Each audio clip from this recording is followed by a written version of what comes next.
Hello students, how are you? I hope you all are doing good बच्चों. So today I am Seema Tokas with you with new interesting chapter बच्चों, जिसमें आज हम cover करने वाले हैं animals, birds and insects, जिन्हें कहा जाता है पशु, पक्षी और कीड़े मकोड़े से रिलेटेड ये इंटरेस्टिंग सा chapter.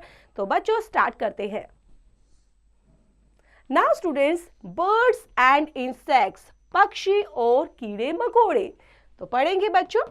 Nightingale means Bulbul and चीटी पैरट तोता, बग खटमल, पिकॉक मोर, बी मधुमक्खी, पिजन कबूतर, बटरफ्लाई तितली, मॉस्किटो मच्छर, क्रो कौवा, फ्लाई मक्खी, कोक मुर्गा, फायरफ्लाई जुगनू, क्रेन सारस. नाउ नेक्स्ट है बच्चों फ्रॉग, मेंढक, डक बत्तख, स्नेक सांप, ईगल बाज, स्कॉर्पियन बिच्छू, काइट चील, टॉर्टॉइस कछुआ, ओल उल्लू. नेक्स्ट है बच्चों एनिमल्स, जिन्हें कहा जाता है पशु.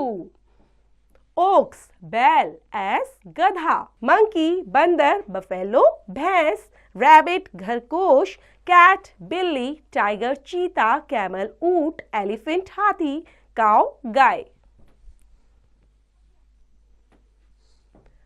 नाउ नेक्स्ट है बच्चों फोक्स, जिसे कहते हैं लोमड़ी. डॉग कुत्ता, लायन शेर, डियर हिरन, बेयर भालू, गोट बकरी, जैकाल गीदड़, शीप भेड़, वुल्फ भेड़िया, हॉर्स घोड़ा. तो बच्चों ये प्यारा सा चैप्टर पर फिनिश होता है. तो इनको पढ़ेंगे और साथ साथ अपनी विकेट्स भी स्ट्रॉन्ग करते रहेंगे और चैप्टर से रिलेटेड जो एक्सरसाइज है उसको भी कंप्लीट करते रहेंगे.